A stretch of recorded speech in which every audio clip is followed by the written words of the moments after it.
So we're now going to have a panel coming up. I'm going to let Peggy bring her panelists up on stage and introduce them to you. But we're going to be talking about the user acquisition in 2024 and beyond. So Peggy, go on up. We talked about brand. We see that there are many ways that you can grow your game. This is the growth track. So my panel, we're getting there.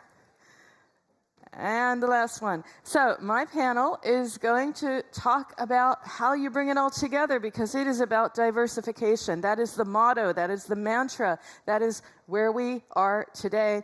And where are we going beyond 2024? So it is nearly as exciting as finding out the secret behind Grandma. So I won't worry about the kicker. The kicker comes at the end, so you have to stay to the end because it's going to be very exciting. So I'll start with my panel. I have Rafael Morgan. Come on up. VP of Marketing and Partnerships at Crazy Games.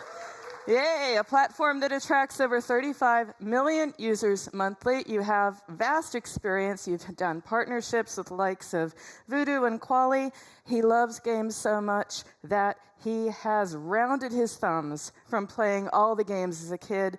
Great to have you, Rafael. Thank you. We'll look at your thumbs later. All right, next we have Kate. Oh, I love you, Kate, but Polianchikova. Yes, Senior Sales Manager EMEA at Appier.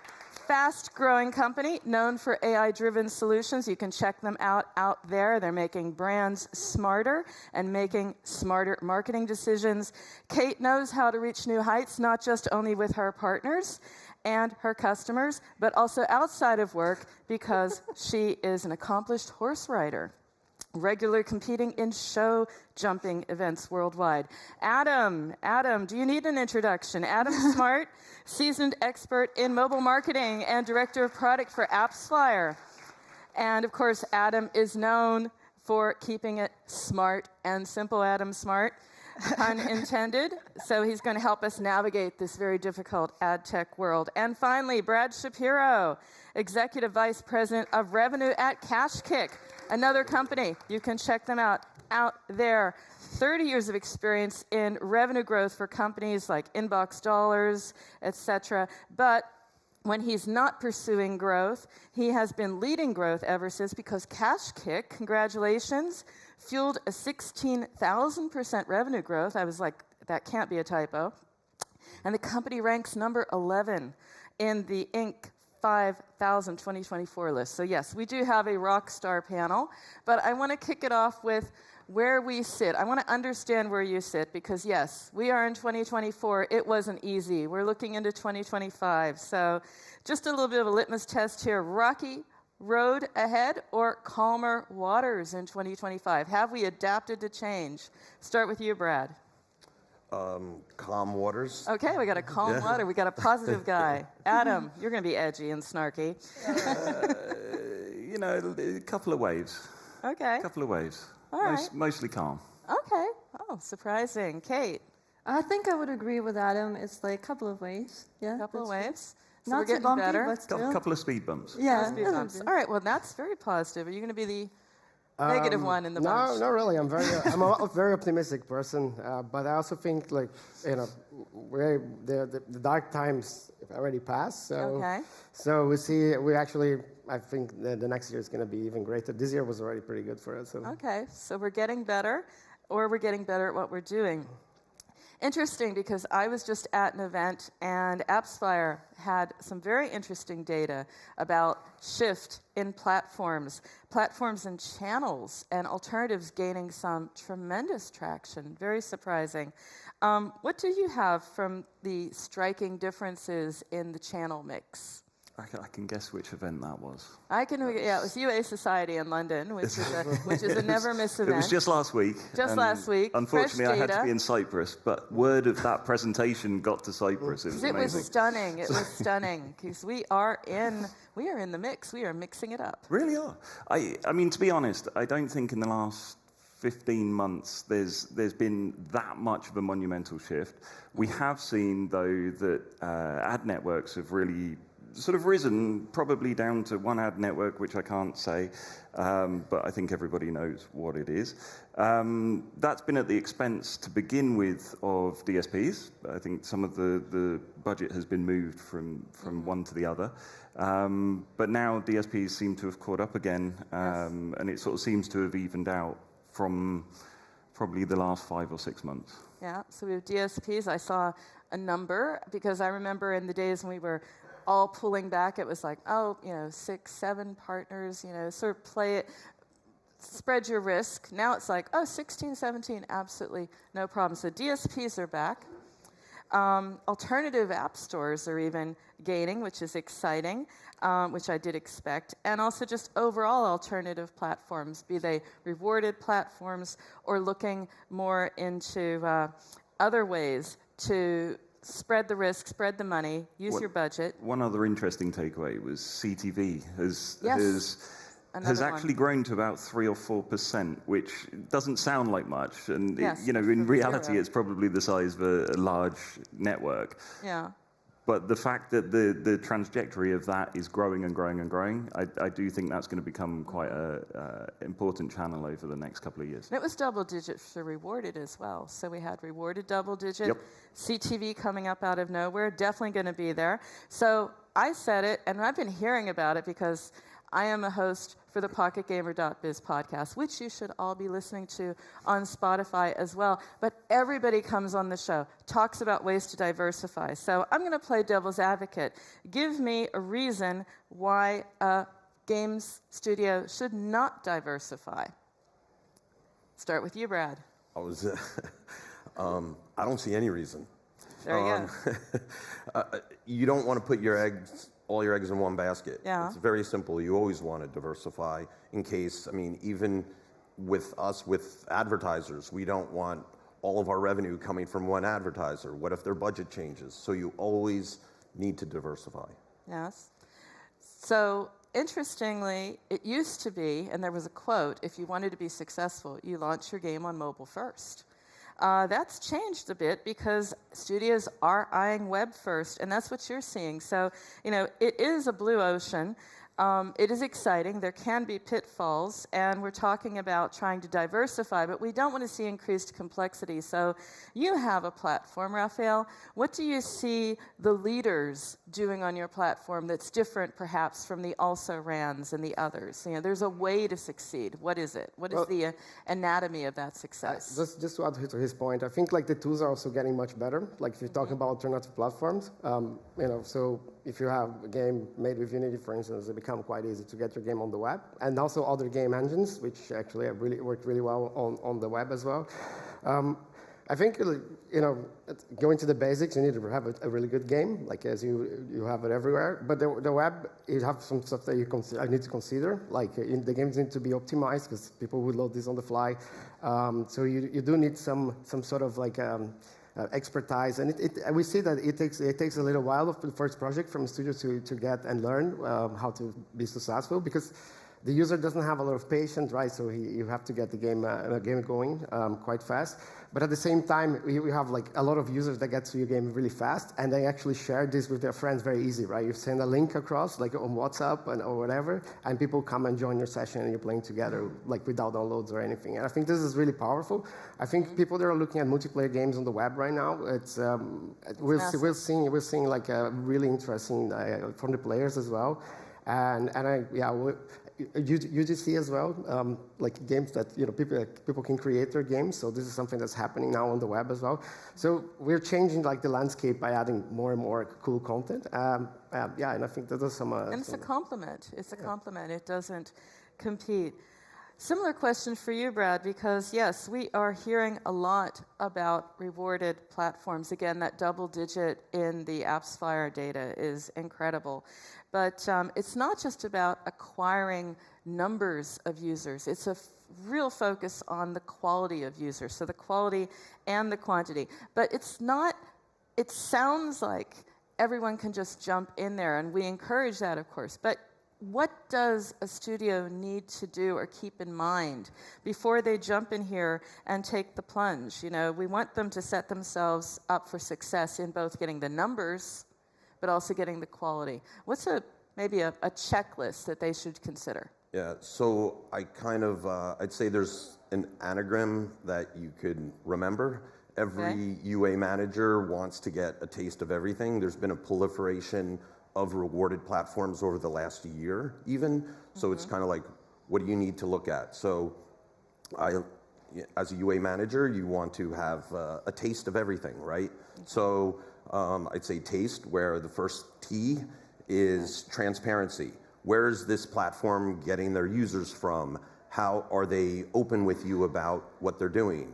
If they're, say, driving a lot of installs to you, but their app, if they're an app, and the app on Sensor Tower doesn't show like, hey, wait a minute, they're driving more installs than their app even gets.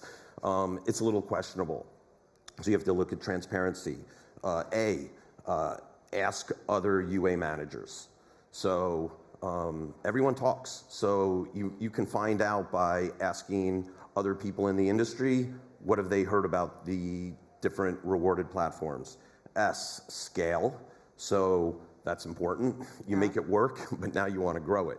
So the rewarded platform has to be able to scale. Trust. Do you trust the people that you're working with? Do you trust the company? That's probably one of the most important parts. I'll just leave that alone. It's pretty easy.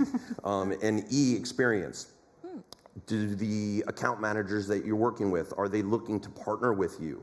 Are they an extension of what you do? Or is it, okay, when you have that meeting 2 weeks later that you're reviewing and you're like, wait a minute, I didn't have time, and you realize, wait a minute, it's not, my ROAS is really low. This isn't working. Are you working, you need to work with a team or account managers that are looking at and focused on performance of your campaign. They should be proactive. Should dive in. Exactly. Proactive as opposed to reactive. Thank you. I love the fact we have a checklist and we have a word we can remember. What are some of the problems or common, I wouldn't say issues, but what is it that where you see marketers, let's say, struggle with rewarded platforms? Because there's going to be a run on them. We can see that in 2025. Yeah, the most interesting thing for me, as we've grown and we've worked with more of the game studios, is what your traditional lifetime value curve of a user is. With rewarded platforms, it looks entirely different. So you have to really understand, what does a rewarded platform LTV curve look like versus other channels. Typically what you'll see is really strong performance early on and it starts to taper off. And I think that's a challenge for all rewarded platforms right now. How do you extend that retention? So it's something at KashKick that we're really focused on, working with the studios to extend that retention of users. And of course, part of building that retention is the engagement. And I come to you, Kate, because I was just thinking this morning, wasn't quite a decade ago when I was writing an article for Forbes, and I took a lot of grief for it because I said there can be no UA in the future without AI. And they're like, nah.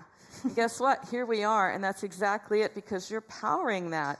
But you know, it's not just about having AI as a tool. We'll all soon have that. We need to differentiate on the basis of AI. So how would you suggest using this playbook that marketers integrate that more into their UA efforts? Yeah. So at Appier, we see AI, first of all, not as a tool, but as an assistant.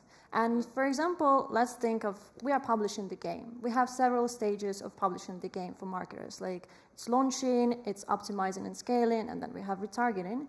And in this case, AI, not as a tool, but as an assistant, first of all, is able to make the decision by its own. So if we think about this stage of launching, it's where we need just to get the user base, but we don't want to spend the budgets like on every user, right? We want to have the users that would actually bring the revenue to the game.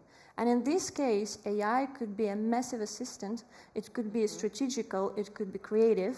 And in terms of the strategy, AI could, first of all, understand the users and also predict what would be the users that can bring the revenue eventually and target precisely these users. And if we think about the optimization and scaling, of course, there's a lot of things that may affect the game, it may affect the promotion, not only the game monetization, but sometimes the events like seasonality. Sometimes it also hits, right? And in this case, AI could help with the budget. It can switch the budget to the sources, to the places where it has more nice users in terms of the revenue, and it can optimize the creatives and create the creatives for exactly these users. So we can target really those who are bringing the revenue. And if we think about the retargeting, we first of all need to understand which users we should bring back. Not every user will convert into a purchase, and not every user will be a revenue for us eventually, right? And in this case, AI could distinguish these users and also help to make the materials for it, because we can't just retarget these users with any creative, right? We need to make something that could be really associated with these users, that would be attractive to them. And AI could be strategic, it could be creative, and it could be like 24/7 help, that an assistant that always on handy and that is always helping and making decisions by its own. So co-creating with AI, and it's really important. I heard that predictive word, that magic word, that is the prize, predict in the future. What are some challenges that marketers can expect? Because it will be co-creative, but you will have to think about the journey as well as the user, as well as the segmentation. So there's a lot to be offloading onto AI. How's that going to work out in marketing teams, for example? That is true. So I think we have all a bit of a fear that if AI comes, then it will take kind of the job of a marketer, of a designer, or anyone in the team. And in this case, it could be, it's going to be challenging. Should I fully switch to AI, or should I keep my team working?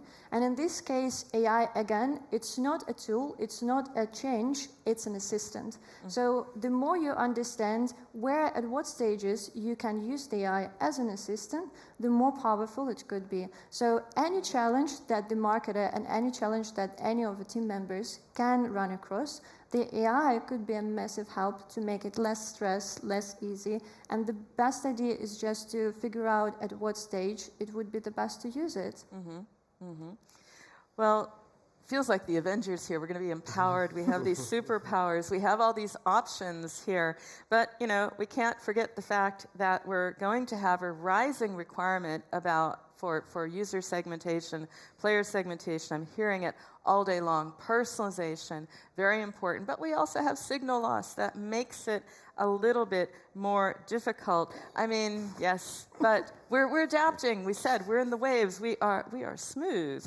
But at the same time, Adam, it will be becoming more of an art than a science. And I'm wondering, what does that mean for smaller studios that maybe don't have the appetite for risk? They have to balance that very carefully.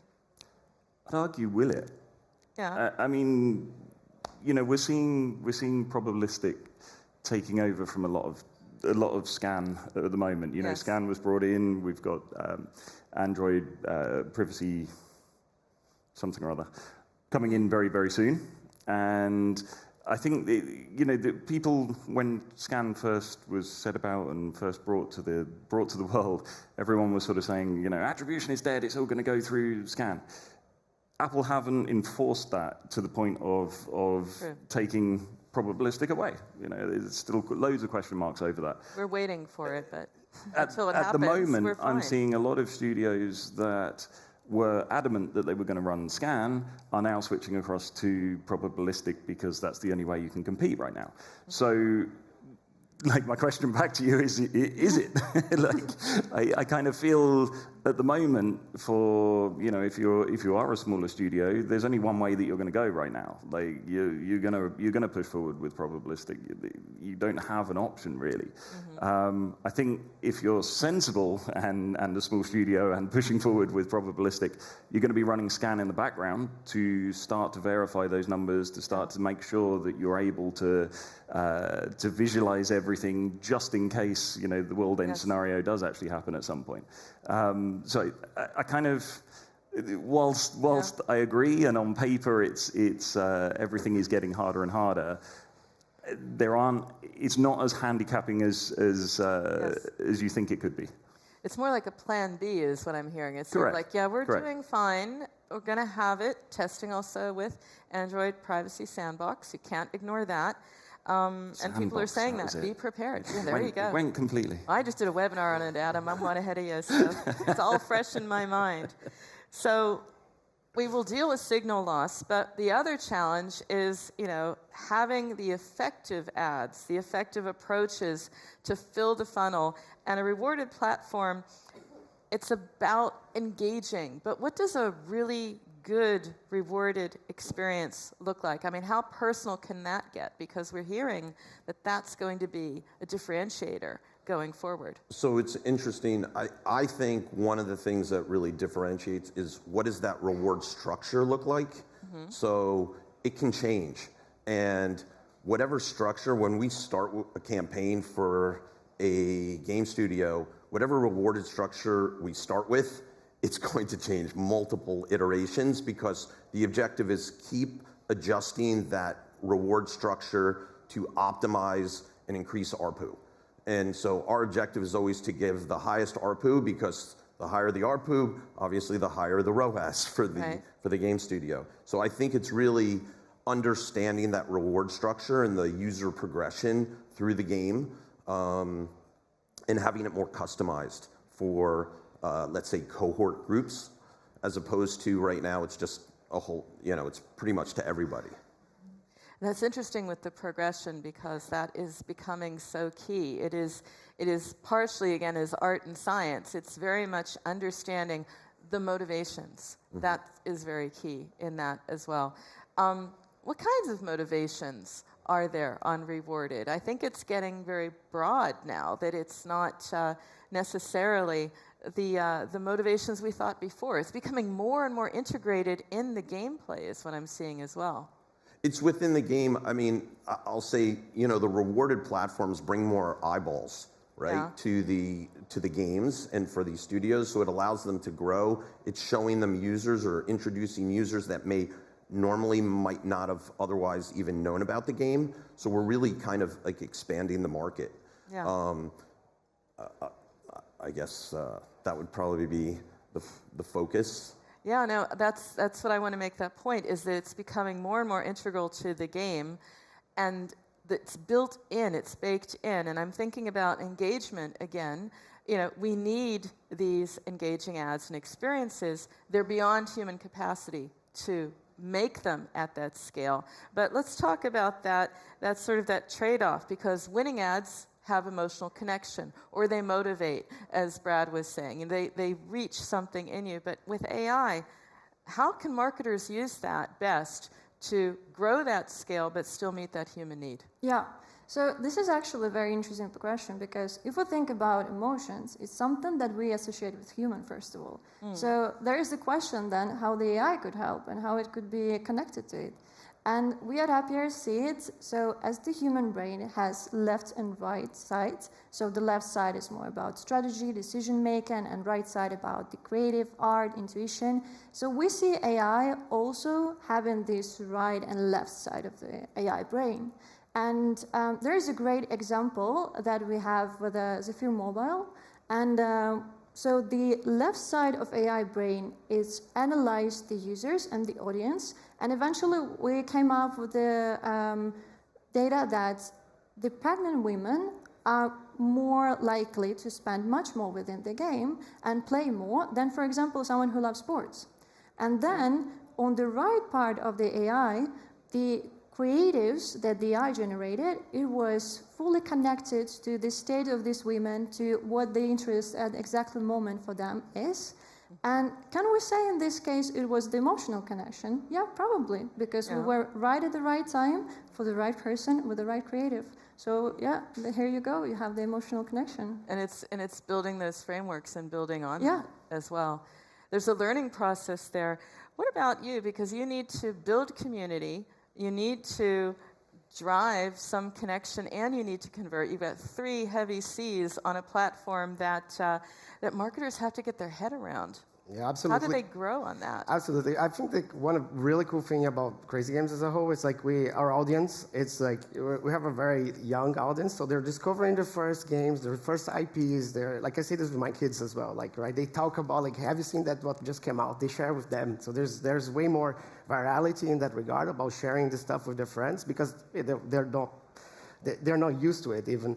And I think that's also really cool to see and actually, see the user engaging in sharing this. And going back to the point I mentioned before, I think accessibility about the web, it's what makes things very easy and interesting as well from a marketing standpoint, right? Because you'll be working in different markets, like, so you can use Google Ads and different things, and you have different placements for where you can actually we can serve your ads. But I think all in all, the audience it's a very engaging, very entertaining, and they keep coming back, and so yeah. There's a lot of trial and error there, but we're talking about diversification. That's what we'll be doing. There'll be trial and error next year as well as we are swimming through our waves. So I just want to close it with, before we take questions and maybe a few interesting topics that we open up. But I like to end it with sort of, we talk about red flags and red flags and green flags. So let's talk about red light, green light, right? What marketers need to stop doing now in order to take advantage of these opportunities and diversification, and what they need to start doing now. So stop, start, right? I'll start with you, Brad. You look so excited about this. I was actually thinking what do they need to start doing? What do they need to start doing? What do they need to stop doing? Well, I think it goes back to the diversification. I think they should be open to diversifying and looking at alternative platforms to grow your audience. And I think rewarded platforms in general, they've been around for a long time. And I think within different industries, they've kind of gotten a bad rap because at some point along the way, some senior executive at some company worked with a rewarded platform and they kind of lost money with it. Yeah. And so they're like, yeah, stay away from the entire industry. And so I think they need to start being more open-minded and stop being closed-minded. That goes back to your transparency in your tea. We're back to the taste. We go full circle. Adam, what about you? I was going to go green, open-minded. Sorry. I mean, it's kind of open your mind to everything. Like brand marketing, for instance, is becoming more and more of a thing now. You know, being able to really look for niches in influencer marketing, or there's so much out there and so many different ways to get your game out there now to really open your mind to what is possible, and to stop just spending money with the top 5. Indeed, that's what your data shows. I mean, don't stop. But Yes, got it. Well, there's a lot of possibility, which means a lot of opportunity also to work with AI. I remember talking to one marketer, he's actually like, this is great. Now I'm a creative director as well as a UA director. I'm sort of, very, very central and very avant-garde. But again, green and red for you, Kate. Yeah, I think I will start with red, and it's just to stop thinking that AI is always a tool, but such a thing is more of an assistant and someone that could actually help and empower the work that you're already doing in terms of like marketers. And for the green one, I think, be open-minded and very start visiting our booth B7. We are very welcoming, guys. I heard someone say a while ago that AI can make you a junior at any role. Yeah. I like that. There you go. Career jump. Rafael, you're next. Well, I think, it's open-minded, try new things, be and talk to people, learn what's going on. And I think the industry is very nice because you can actually approach everybody, ask for reference, see how things are going. So I do that. I think that's a good one. And I don't know, for a red one, I think, just, I don't know. I think just reiterate on just being open-minded and just check the options. Like the industry is changing so much. There's so much things happening on the background right now. Like that, especially in the web space, we can say. So, what's true right now will be very different in 6 months. So we see like big companies coming on the space and actually trying to change the things. So yeah, I think I'll stay only with the green. We'll stay with open. We're all green. We're all positive. And yeah, to that point, I mean, we didn't even touch upon what I was hearing in the other sessions. You know, open up shops and go D2C. There's so much out there. And Oscar, we're open to questions, so open up the floor. I thought there was a hand just there. That was a watch check. Anyone got to ask a quick one? Where the mic, the speaker there.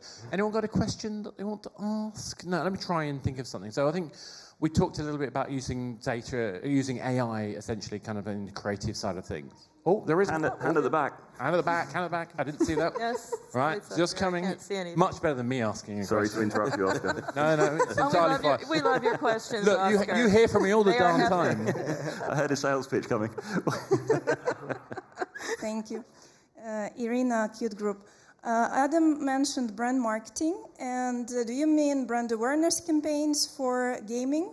And if yes, do you have any practical experience, or is it just a trend and hype, or maybe you have some practical things to share where you, I don't know, decrease the CPI or anything? Honestly, I think it depends on what type of company you are and what type of games and the whole scenario. So it's very difficult to give generic advice. We've also got 30 seconds left, so I would happily catch up with you after this, and we can talk more about it more specifically. Absolutely. Good. I mean, the question I was going to go for was with the use of AI in terms of helping with creative design. Is there a risk of us getting into a revision to the mean?